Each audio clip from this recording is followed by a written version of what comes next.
पापा मेरा बैटिंग देखा पापा, मैंने कल सेंचुरी मारा पापा। हाँ बेटा देखा। क्या देखा पापा, कैसे लगा? आपकी बैटिंग देखी बेटा। पापा आप अपनी आवाज निकालो पापा। किसके? सुनील शेट्टी की। नाही जमत, जाऊ दे जाऊ दे, मला जमते पण आम्हाला जमत नाही, त्यामुळे मी मिमिक्री मधनं विड्रॉ करतो. आणि कालच्या मॅच वर आपण येऊया. Yes.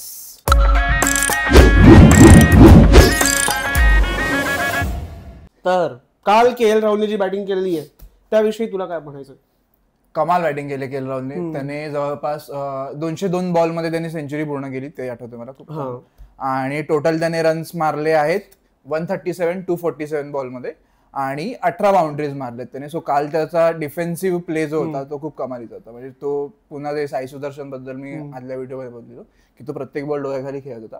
So unlike first innings तो बऱ्यापैकी कंट्रोल मध्ये दिसतो. आणि जसे बऱ्यापैकी बॉल मिडल पण होत होते. इव्हन थर्ड डेच्या एंडला जो काही 40 रन त्यांनी केले होते तेव्हाच ग्लिम्सेस दिसले होते की तो बऱ्यापैकी बॉल मिडल करत होता, रोटेट चांगले करत होता आणि क्लीन शॉट्स मारत होता. म्हणजे त्याचं असं नव्हतं की ड्राईव्ह मारतो आणि बॉल पॉइंटला जातो.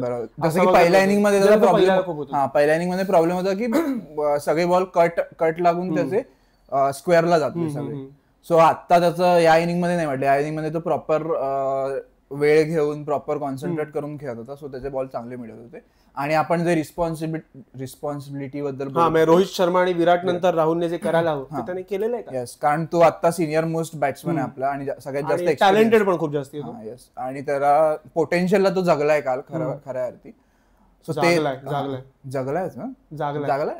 जागलाय असतं. तर अमेय चव्हाण शब्दकोशात आज एक नवीन शब्द मिळालेला आपल्याला. तर त्याला बघून खूप मजा आली मला की एवढ्या दिवसांनी ऍक्च्युली ऑस्ट्रेलियामध्ये पण तो डिसेंट आणि तो बऱ्यापैकी ओव्हरसीज मध्ये चांगलाच खेळला. त्याचा इन जनरल जर ऍव्हरेज बघशील तर खूप अंडरवेल्मिंग आहे. त्याचा ऍव्हरेज अराउंड 34-33 काहीतरी त्याचा ऍव्हरेज काल थोडा वाढला, जो ऍक्च्युअली वाईट आहे.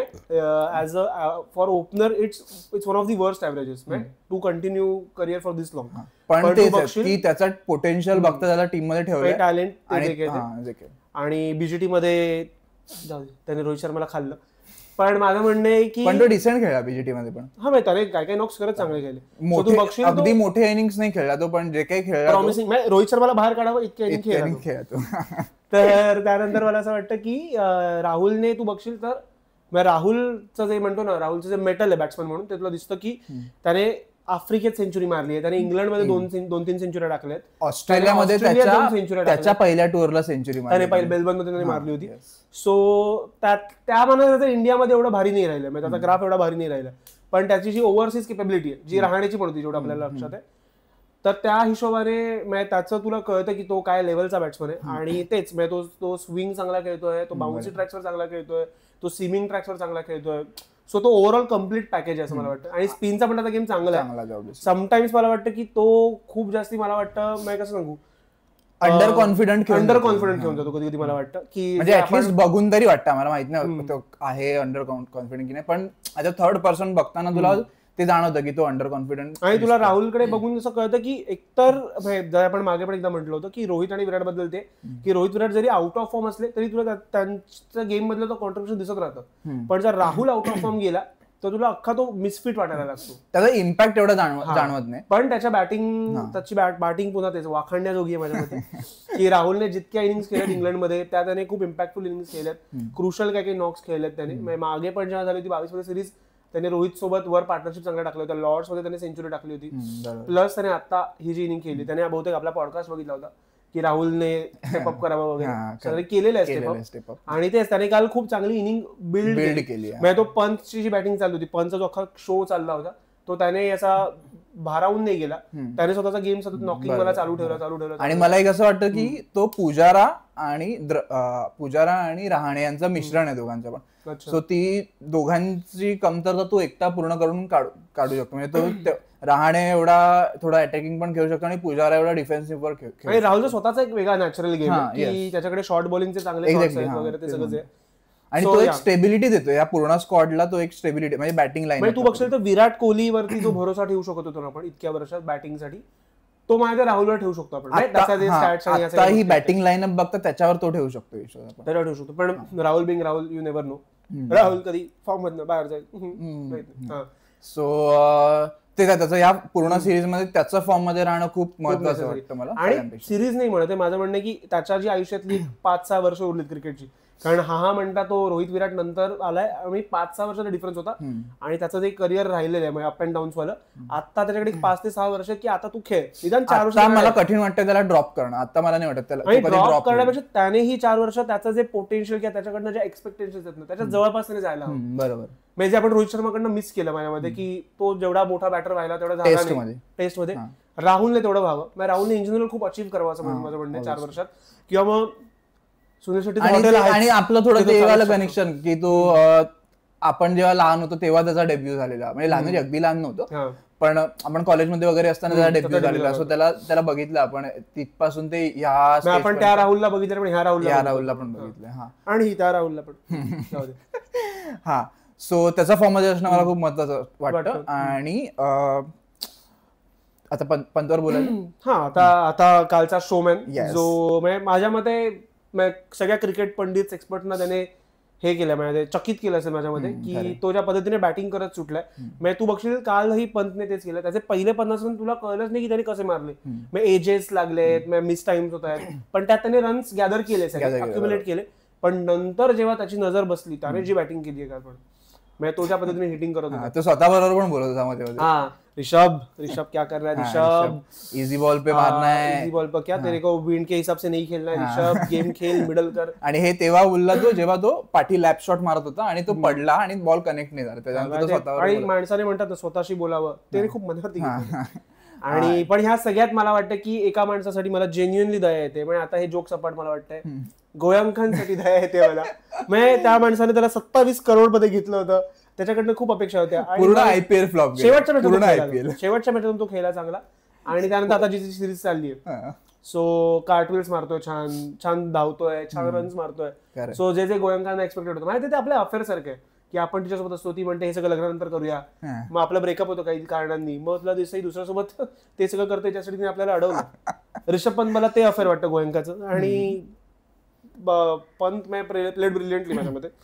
आणि पंतचं मला वोक्सचं ते आठवतंय की, आणि बाय द वे पंतने बेन स्टोक्सला पहिल्या इनिंगला विकेट नंतर आला, पण त्याने पहिला बॉल डॉट केला, दुसरा बॉल 4 मारला. काल वोक्सला पण त्याने सेम केलं, सो त्याने सेम रिपीट केलं. वोक्सचा तो बॉल त्याचा असा इनसाइड एज लागला आणि पॅडवर लागला.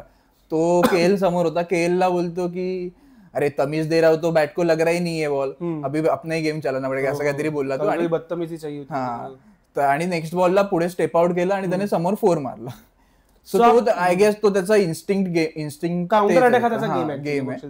सो मला वाटतं की त्याला जसं खेळायचं तसंच खेळू द्यावं, त्याच्यामध्ये कोणी हे नाही आणलं पाहिजे की तू असाच खेळ, उभा राहूनच खेळ वगैरे. काल एक काय म्हणतो ना इगो किंवा म्हणतो ना एक माचो मुवमेंट काल दिलेली आहे. काल त्याने जशी सेंचुरी मारली, गावस्कर तिकडनं म्हणत होते की उडी मार, फ्लिप मार, त्याने गावस्करांना म्हटलं, पण गावस्कर एकदम गोड दिसतात. गावस्कर पण तेच आहे की ते पण मला आपल्यासारखे फॅन टॉक्सिक प्रेमासारखंच मला वाटतं की बोललं की खूप काहीतरी वाईट, स्टॉप इट पासून ते सुपर ते आता उड्या मारून दाखव मला, माझ्यासाठी हे कर. सो अपेक्षा धरतात पण. सो आपण जसा हा पॉडकास्ट करतो गल्ली बोळ्यातल्या सगळ्या गप्पा गल्ली बोळ्यातल्या. गावस्करांचा ऍटिट्यूड तसा आहे की जर तू चांगला खेळस तर तू ग्रेट आहेस, आणि जर तू वाईट खेळस तर मग ते तुला कडक तोंडावर शिकायचं, काही बोलतील तुला. मग तुला ते विराट कोहली ते प्लेयर्सच्या पर्स्पेक्टिव्हने नाही बोलतात, त्यांच्या बायकांच्या पर्स्पेक्टिव्हने पण बोलतात.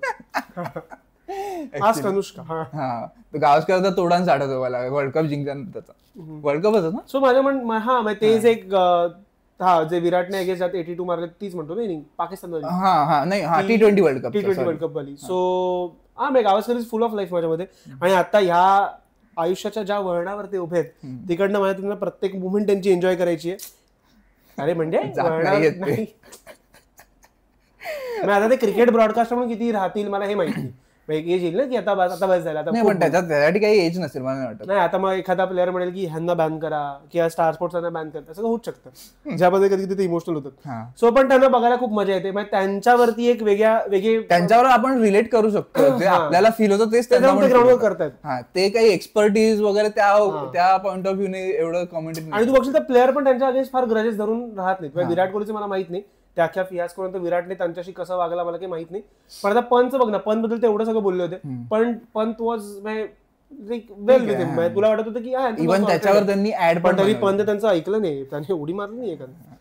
सो मे बी नाही, ते थोडं इंजरी कन्सर्नमुळे पण त्याला कोणी सांगितलं रे काय करतोय, खेळायचं ना अजून, तुला जिम्नॅस्टिक मध्ये जायचं, ऑलिम्पिकला जायचं, त्याला कोणतरी बोललं असेल. आणि किंवा त्याने हसन अलीचे व्हिडिओ बघितले असतील, तो नाही का विकेट त्याने केलं होतं आणि बॅग गेली होती, मानेच्या काहीतरी त्याला क्रॅम्प गेलेला सगळ्यात. श्रीशांतचं करिअर गेलं आहे सगळ्यात. सो काल पंतने या मॅच मध्ये पहिल्या इनिंगला रन्स मारलेत 134 178 बॉल मध्ये, आणि सेकंड इनिंगला रन्स मारलेत 118 140 बॉल्स मध्ये. सो त्याचा स्ट्राईक रेट खूप हाय होता, 82च्या आसपास होता सेकंड इनिंगचा स्ट्राईक रेट आहे. सो पंत हा 1932 पासूनचा इंडियाचा पहिला प्लेअर आहे, म्हणजे 1932 ला इंडिया वर्सेस इंग्लंडची पहिली मॅच झालेली इंग्लंडमध्ये. सो इंग्लंड फारच अभ्यास झालेला. येस. कोण होतं कॅप्टन इंडियाचा तेव्हा? शिट, मला माहिती होतं. अरे विजय हजारे. Captain Russell. विजय हजारे होते. विजय हजारे 60s मध्ये होते. अच्छा, कोण होतं तेव्हा कॅप्टन? शिट, विसरलो मी यार, केलेलं मी. सो 1932 पासूनचा पहिला प्लेअर आहे इंडियाचा ज्याने इंग्लंडमध्ये जाऊन ट्विन सेंचुरीज मारले, म्हणजे दोन्ही इनिंग मध्ये त्याने सेंचुरीज मारले. आणि फ्लार नंतर तो पहिला विकेट किपर बॅट्समन आहे जगात इंग्लंडमध्ये, अँडी फ्लार नंतर. अच्छा, जो झिम्बाब्वेचा होता. अच्छा.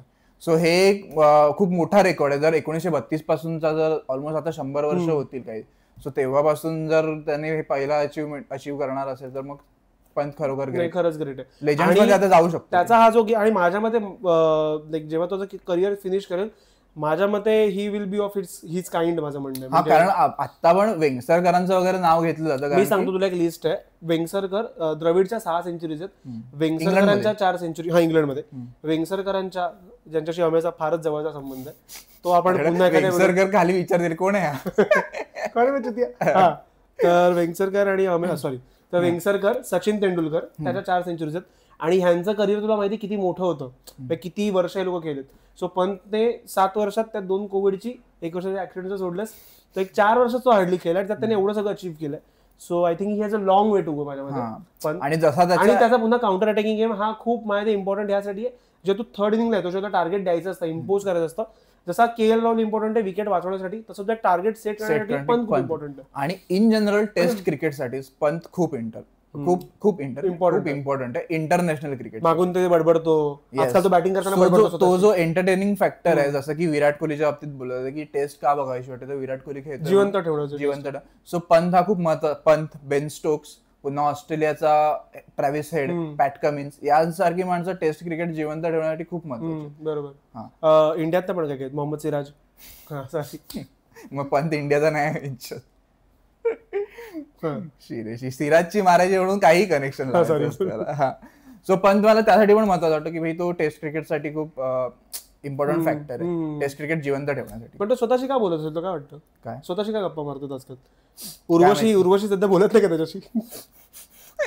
असू शकतं, त्यामुळे तो खुश असेल की नाही बोलत. तिथे पण ते केलं असेल की ब्लॉक केलं असेल किंवा वाचून हे ठेवत असेल, रिप्लाय देत नसेल, ते सगळं असेल. सो मग तिला जाणवेल हा स्वतःशी काय बोलतो, आपण बोलायला हवं. ती बोलत असेल. हा. सो पंतने अजून काहीतरी रेकॉर्ड तोडलाय काल की त्याचे ट्विन 100 वाले होते, आणि त्यानंतर निगेटिव्ह रेकॉर्ड. हे खूप काय म्हणतात, खूप घाबरण्यासारखं इंडियासाठी. पण सांग की पंतने जेव्हा जेव्हा आउटसाइड इंडिया सेंचुरी मारली आहे, तेव्हा इधर इंडिया हरली आहे किंवा इंडियाने ती मॅच ड्रॉ केली आहे, पण इंडिया जिंकली कधीच नाही. मस्त रे, कडक. जिंकली नाही हे इम्पॉर्टंट. हा. सो जेव्हा जेव्हा पंतची सेंचुरी आहे तेव्हा ती मॅच हरली आहे किंवा ड्रॉ झाली, जिंकली नाही इंडिया. सो ह्या मॅच मध्ये काय होईल? त्याची आफ्रिकेतली सेंचुरी, त्याची मागे मँचेस्टरची सेंचुरी, त्याची इंग्लंड मधली पण सेंचुरी, ती मादीची, ज्यात बुमरा कॅप्टन झाला होता एका मॅच साठी, ती. आणि आता ही तर माहित नाही काय होतं. ऑस्ट्रेलियात त्याने सेंचुरी मारली जी, आणि त्यामध्ये अजून थोडं ऍडअप करूया. इंग्लंडने जेव्हा जेव्हा या ग्राउंडवर 4th इनिंग्सला खेळले तेव्हा ते लोक जिंकले, आणि ते लोक त्यांनी मोठे रन्स चेस केले. त्यांनी आय गेस याच ग्राउंडवर हेडिंग लेवल 359 पण चेस केले ऑस्ट्रेलिया अगेन्स्ट. हा, ओके. सो इंग्लंड आता आय गेस इंटेंट दाखवूनच खेळणार आहे की भाई आम्हाला ही मॅच जिंकायची, आणि ते लोक ते बॅसबॉलचं जे काही कल्चर चालू झालं त्यामुळे ते लोक माझं England will go for glory. पण मला वाटतं की ह्यातच इंडियाकडे चान्स आहे, इंडिया काउंटर अटॅक करू शकते. त्यांना थोडं अनइझी करा, त्यांचे टॅक्टिक्स हाणून पाडा, एकदम हाणून पाडा. ओ माय गॉड, हा, राणूंपाडा, आणि त्यांना अनइझी करा आणि मग त्या नादात त्यांचे विकेट्स पडू शकतात. पण पुन्हा तेच आहे की पिच ज्या प्रकारे बिहेव करत होता काल, बॉल स्पिन पण होत होता बशीरचा, सो जडेजाला पण हेल्प मिळू शकते. लेफ्टीसाठी फुटमार्क्स अवेलेबल आहेत जडेजाला. आणि काय काय बोलतो गुडलेनच्या इकडनं अक्षय एक्झॅक्टली, ते फास्ट बॉलरसाठी पूर्ण डोक्यावरून जात होते. सिराजचा गेला, बुमराचा गेला, आणि नंतर पण एक दोन वेळा झालं तसं. सो पिच खूप महत्वाचा फॅक्टर प्ले करणार आहे. जसं की टेस्ट क्रिकेटमध्ये जर 5व्या दिवशी गेली मॅच तर प्ले करतात, आणि मी यासाठी खूप खुश आहे की ही मॅच 5व्या दिवसावर जाते. आजकाल खूप रेअरली असं होतं. येस, आणि आता नवीन एक काहीतरी चालू झालं की बीसीसीआय आणि बीसीसीआय नाही, आयसीसी ऍक्च्युली सेमच आहे पण तरी आयसीसी असं डिसाईड करते की थोडं शेड्यूल अजून टाईट करण्यासाठी, थोडा वेळ वाचवण्यासाठी टेस्ट क्रिकेट 4 दिवसाची करण्यात येते. हो, रणजी खेळायची त्यांना. सो आय गेस हे खूप चुकीचं आहे, कारण की टेस्ट क्रिकेटची मजा तीच आणि आम्ही आहोत टेस्ट बघायला 5 दिवस. आणि सगळ्यात मेन मला हे वाटतं की टेस्ट क्रिकेट हा एकुलताचा फॉर्मॅट आहे जो जेव्हापासून चालू झालाय ऑफिशियली तेव्हापासून त्यात जास्त बदल नाही झाले. नाही, आधी टेस्ट 6 दिवसांची व्हायची. एक्झॅक्टली, जास्त बदल नाही झाला, तो एकच काहीतरी बदल झाला असेल. सो मी असं नाही बघितलं की बॉलचा काही वेगळा रूल आणलाय किंवा फिल्डिंग रिस्ट्रिक्शन आणले. हार्डली छोटे मोठे इथे तिथे जर्सीवरती नाव ते छोटे मोठे, पण त्याच्यावर ऍटसच गेमवर काही त्याचा परिणाम नाही होता. सो गेमवर परिणाम होणारा हा मला आय गेस पहिलाच नियम वाटतो. पाकिस्तानने केलं फिक्सिंग वगैरे केलं, इंडियाने पण केलं. जर तो 4 दिवसाची होणार असेल मॅच तर मग ते खूप प्रॉब्लेमेटिक वाटतं मला वाटतं ते फायनान्शियल रिझन्स आणि थोडं पॉप्युलॅरिटीसाठी पण. आणि माझ्यामध्ये पॉप्युलॅरिटीसाठी तुम्ही गेमचा जो इसेन्स आहे माझ्यामध्ये, किंवा काय म्हणतो ना, ती जी गेमची ओजीनेस तो तुम्ही नाही घालवू शकत गेमचा. कारण टेस्ट क्रिकेटचे फॅन्स आहेत, म्हणजे तुम्ही आजही जे क्लासिक्स असतील, म्हणजे जे लोक आता आम्ही तर ते जनरेशन ज्यांनी ओडीआय जास्ती बघितलंय किंवा त्याचे जास्ती फॅन्स राहिलो, पण आमच्या आधीचं जनरेशन स्पेशली 80s 90sच्या मधली लोक आहेत, ती आजही टेस्ट क्रिकेट एन्जॉय करतात. आणि त्यासाठी तुमच्याकडे पंत बिन सारखी प्लेयर्स आहेत जे थोडं तुम्हाला तुमच्या फ्लेवरचा ब्रेक देतात गेम. आणि माझ्या मते इंडियामध्ये पण ऑब्व्हियसली स्पिन फ्रेंडली विकेट्स असले पाहिजे तरच ते होम ग्राउंडचं ऍडव्हान्टेज आहे. पण ते पिचेस एवढे सुद्धा रँक टर्नर्स नसू दे की मॅच तुमची 3 दिवसात 2.5 दिवसात संपते, जिथे इंडियन प्लेयर्स पण उभे नाही राहू शकतात. आणि इंडियाची इन जनरल बॅटिंग क्वालिटी थोडी खराब झालीच आहे. नाही, पण आता कालच्या इनिंग नंतर हे नको बोलूस तू.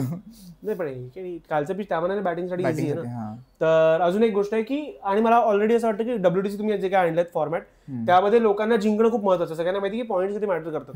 सो ऑलरेडी जिंकणं हे इंटेंट असताना आजकाल टेस्ट मॅचेस ड्रॉ कमी होतात. सो ती भीती नसली पाहिजे की बोरिंग होत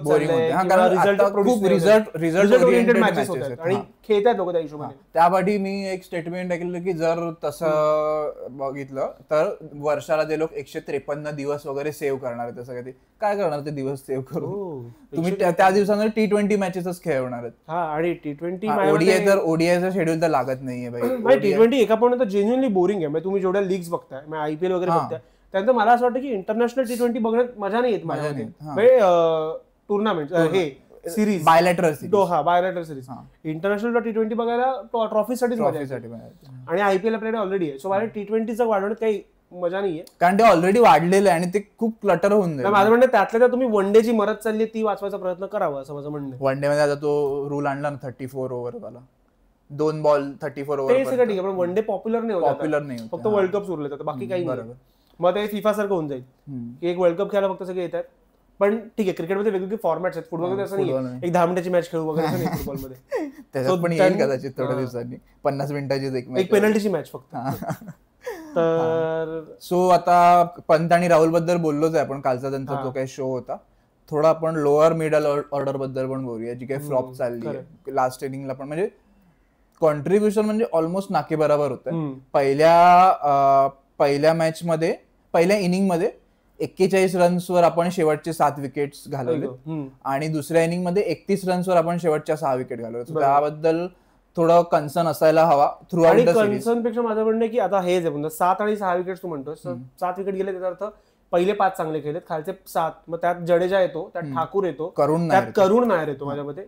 so they need to step up. माझ्या ठाकूरकडनं जी थोडीफार बॅटिंग एक्सपेक्टेड त्यांनी करावी, ऍटलीस्ट 20 रन त्याने मारावे, 20-25 रन. जड्डूकडनं माझ्या मते, आणि मला नेहमी वाटलंय की अश्विनच्या वर त्याला नेहमी प्रिफर केले गेले ओव्हरसीज, त्याने डिसेंट केलं पण आहे. पण माझ्या मते तेवढं नाही केलं तरी की तू अश्विन सारख्याला बाहेर बसवून, मी अश्विनचा फायनल पण असेल. सो माझ्या मते आता ही नीड्स टू, किंवा अदरवाईज मला वाटतं की वॉशिंग्टन सुंदर हा बॅटर म्हणून बेटर केपेबल वाटतो मला, आणि इव्हन अक्षर पटेल पण.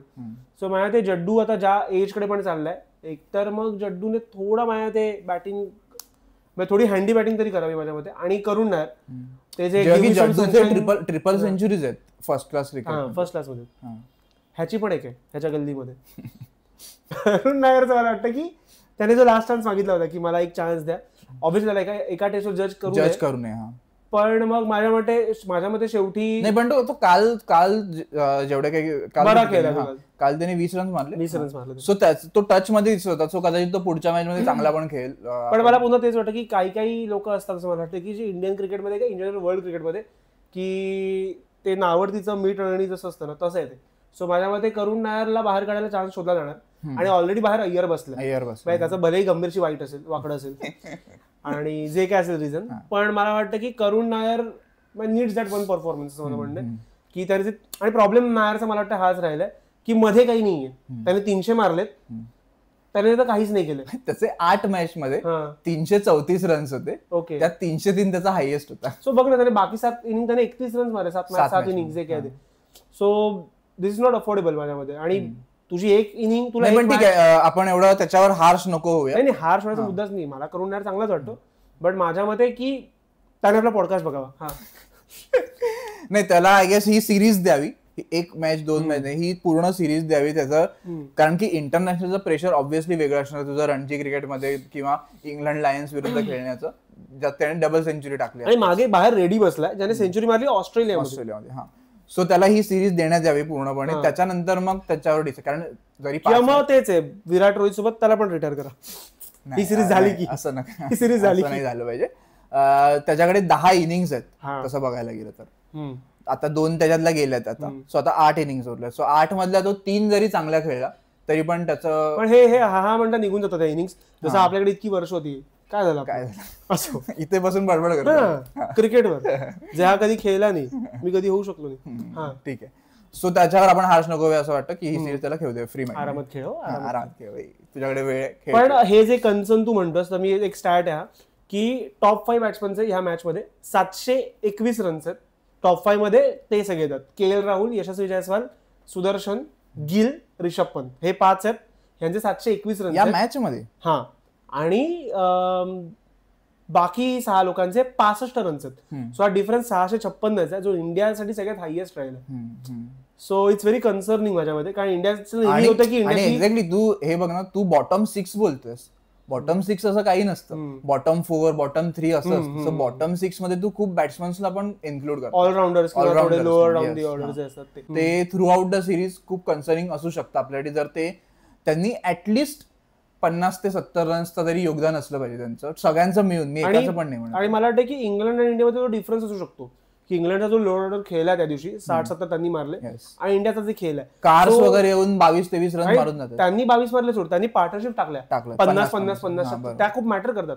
आणि म्हणशील तर आपण आपल्या लहानपणापासून बघितलंय की इंडिया जेव्हा बॉलिंग करते समोरचा लोअर ऑर्डर खेळतो आणि इंडियाचा कधीच फायर नाही करत, असं नाही की अगदीच नाही करत, बुमराह आणि शमी बिश्विनने केलंय, काय काय इनिंग्स केलेत, पण ते जे विश्वास असतं ना की आता ही जर मॅच थोडीफार खेळायची तर खेळतील की नाही, सो ते नेहमी राहिलेलं आहे. माझ्या ते थोडं इम्प्रूव्ह करायला असं माझ्या मते. मग हँडी बॅट्समन असावे किंवा जे बॅट्समन त्यांनी थोडं हँडी बॉलिंग करावी, हे थोडंसं असायला की काही होतं थोडंफार आपल्याकडे.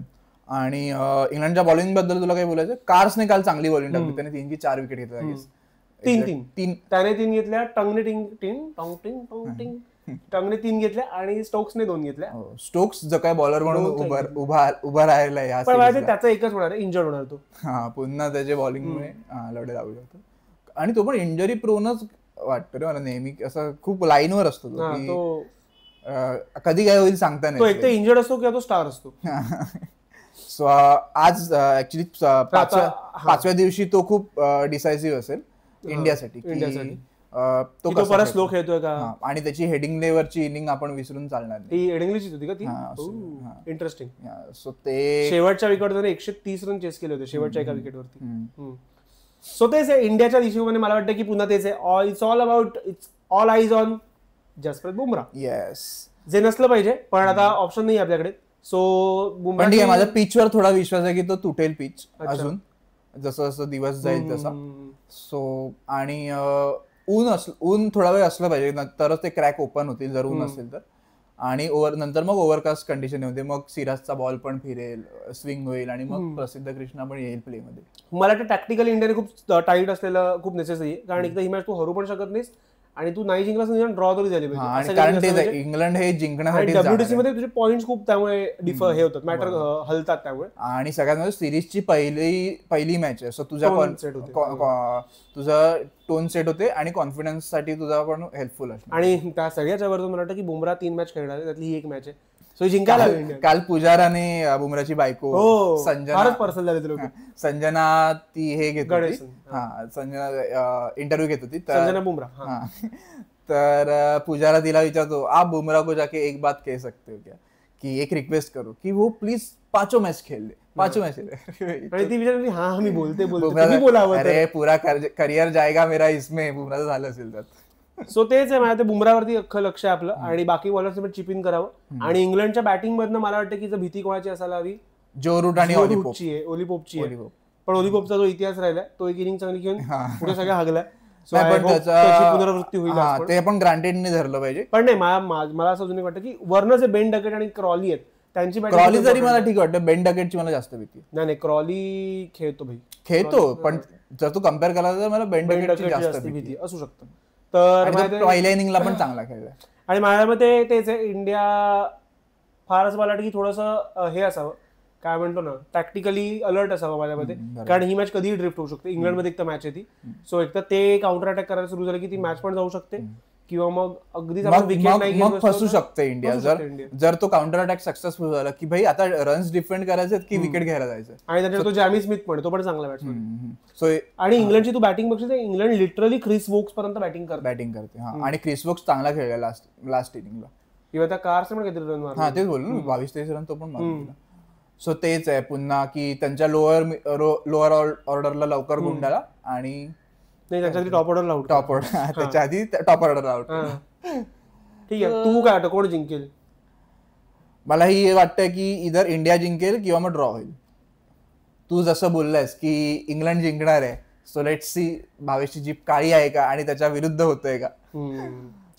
ठीक आहे. आणि जर इंडिया हरली ही मॅच तर आम्हाला तुम्हाला सगळ्यांना हेडस्टँड किंवा बॅक हँडस्टँड म्हणतात त्याला, हेडस्टँड नाही, हँडस्टँड की तू हे मारणार, फ्लिप मारणार, समरसॉल्ट मारणार, काहीतरी एक करणार आहे विझाऊट. सो त्यासाठी सगळ्यांनी रेडी राहा आणि आमचं चॅनल फॉलो करत राहा. पण मग इंग्लंड तुझी जीप काळी ठरली तर तू पण ट्राय कर हँडस्टँडला. माझ्या हाताचा जरा इंजरी झाली मला, हाताची. अच्छा ठीक आहे. ठीक आहे. सो तुम्हाला काय वाटतंय इंडियाच्या डे 4च्या प्ले बद्दल, तुम्ही आम्हाला कळवा कमेंट्स मध्ये. लाईक करा, शेअर करा, सबस्क्राईब करा. मांडीला खाजला, क्रिकेटवरचा पहिला मराठी पॉडकास्ट. येस.